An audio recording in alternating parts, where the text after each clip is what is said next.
Hello everyone, welcome back to Spinning Iris. Happy New Year, she says, as it's almost February. Well, to be fair, this is the first day in several weeks that I haven't looked and felt like a zombie. So, I'm going to finally close out 2022 with everything that sharing everything that I read in 2022. From what I've seen, a lot of people like to do the worst books that they've read and the best books that they've read in a year. I don't really do that because I read what I want to read, and it's very rare that I get anything that's really bad. And this year, there's really only one. But we will start with, well, the big stuff. I read a lot of manga this year. I've been reading a lot of manga in general over the past few years. But I'm going to start with the larger volumes. And these guys, Uni, Ani, you're going to have to move. The two biggest books I began was from a series called Berserk, and I read volumes 1 and 2 of this. I think it's like probably 2 volumes, technically 2 volumes in one, I'm not sure, but holy moly, this is an intense series. Yeah, got recommended this by someone on Twitch, and yeah, I'm glad I picked this up. I have the 3rd volume in the hardback, and I'm probably going to have to reread these at some point, because that's usually what I do with mangas. I'll read it at least twice, so I'm not breezing through the visuals too much or the story too much. There's a lot to see in Berserk. If you haven't picked it up or looked at it at all, you should really give it a try. That is if you're okay with sort of intense, realistic fantasy. No, that's not quite right. Historical fantasy. It's very brutal. It's very dark. That doesn't sound like your cup of tea. That's fine. There's other series out there, I'm sure, that are similar. But yeah. Literally, the first 2 pages are straight out of Conan the Barbarian, I swear. I guess a sort of alternative to Berserk, if you're into sort of historical fantasy or very historical stuff involving battles and sort of intense situations. Vinland Saga is probably a good alternative to Berserk. It's not quite as bloody. There is quite a bit of violence. The artwork is just as gorgeous. I only read volume 2. This is another one I'm going to have to restart because I don't remember anything in this. I read this earlier in the year before I started reading Berserk. But yeah, I'm going to have to revisit that one. And of course, I was continuing my read-through of Rumiko Takahashi's Urusei Yatsura classic manga series. We're up to volume 17 now, which came out in January, so that'll be added to the end of the year's list. Might have to do a retrospective on this at some point. And well, of course, not manga, but technically a graphic novel that I read this year was Genderqueer by Maya Kobabe. Again, I did a thing on this earlier in September, so if you haven't read this, you should read it. And another classic Rumiko Takahashi series that I've been revisiting is Inuyasha. I've got up to book 4, well, in these double volumes here. I need to get a hold of the next grouping. Before this, I'd only read like a few manga, and of course I've seen the anime, but I really wanted to see how they were written and the differences between the books and the show, and it's amazing to see what was left in, what was changed, and what's completely different.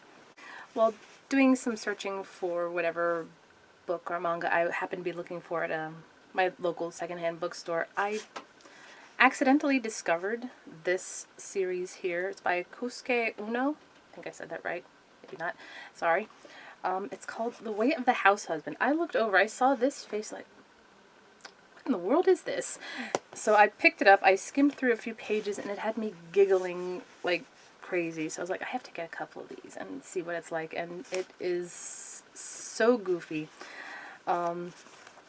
Basically, this house husband is a former Yakuza turned house husband. It's like the immortal dragon. He's this big, fearsome Yakuza dude, and who just hangs that up and says, I'm gonna support my wife in her pursuits and be a house husband. And it is it's so much fun. I'm up to volume 8 now, which I didn't read last year. I only read up to volume 7 this past year.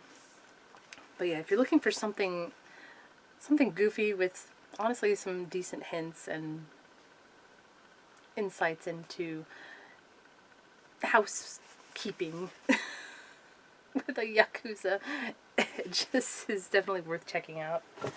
I told you this was a very manga year. Another series I started last year was Black Butler. I've only gotten up to volume 12 minus volume 10 simply because I can't find it anywhere.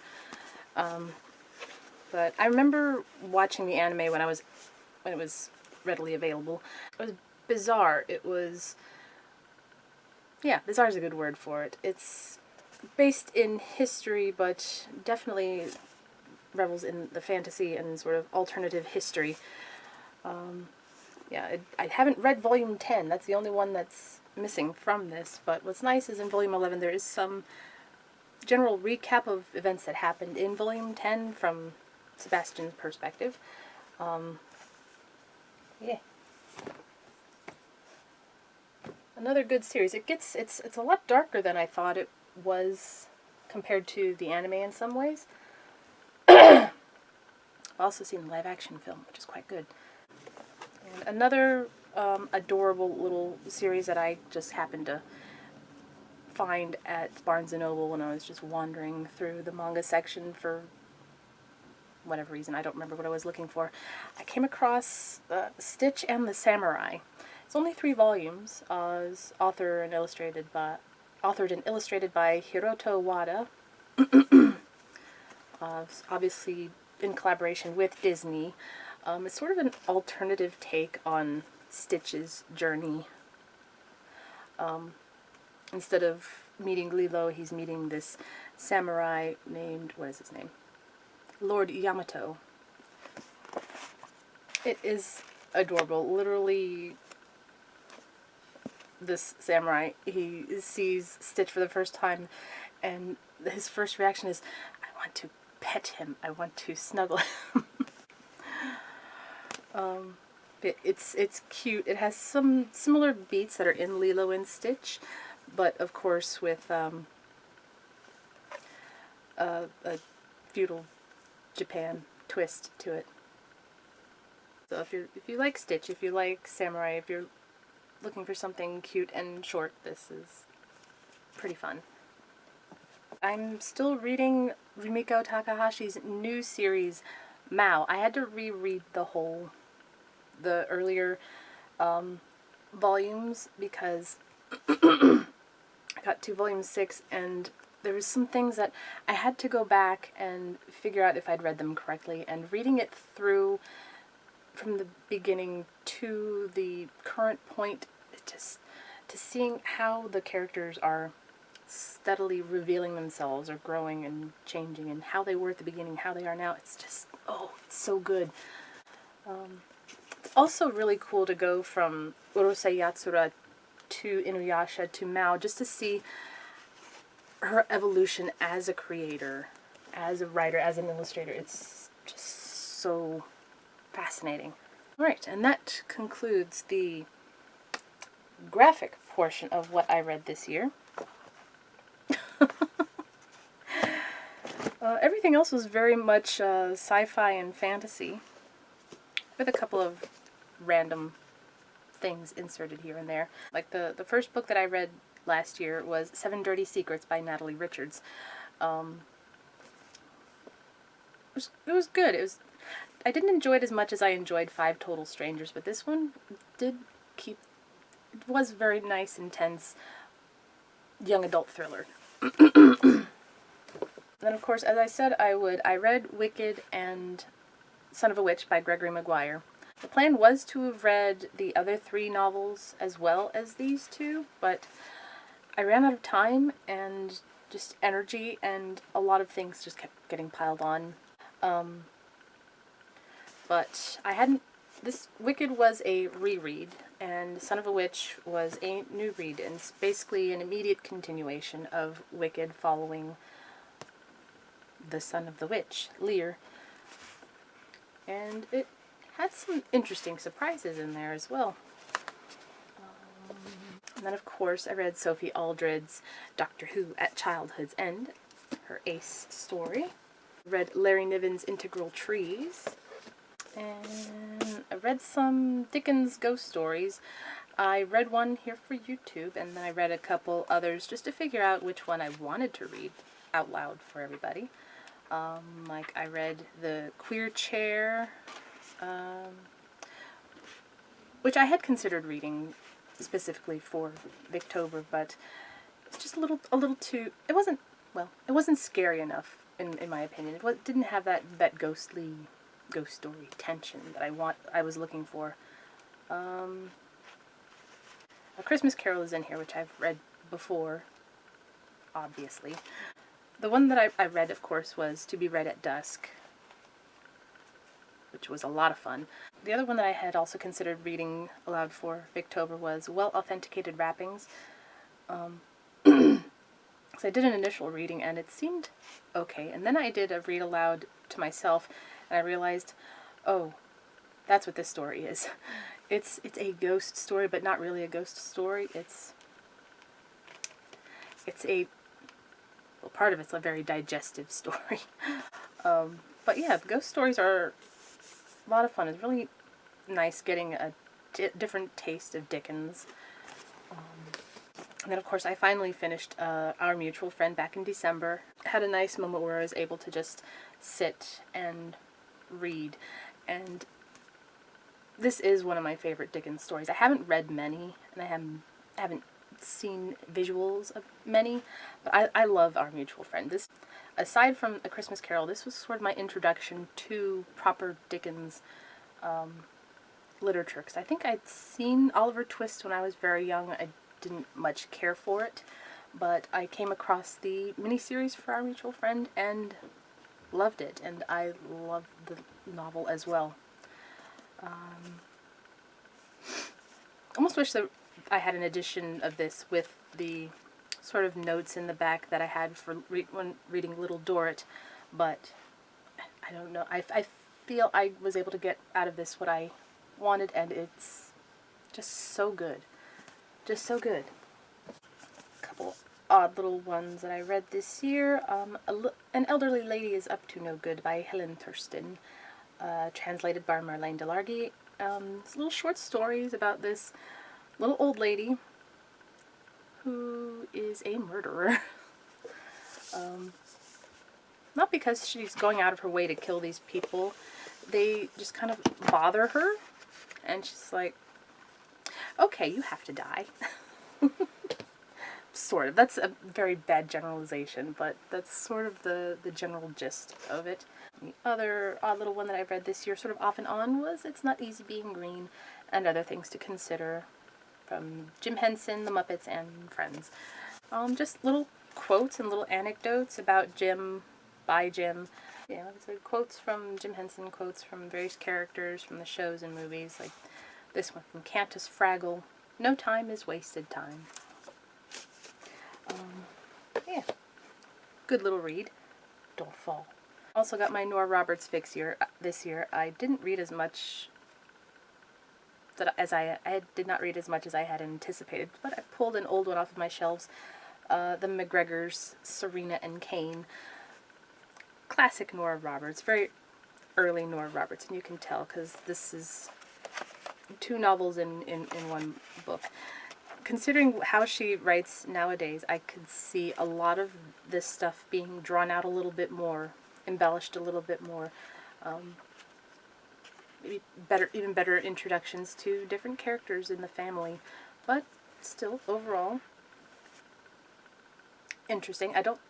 It's definitely different from what I had anticipated when starting this.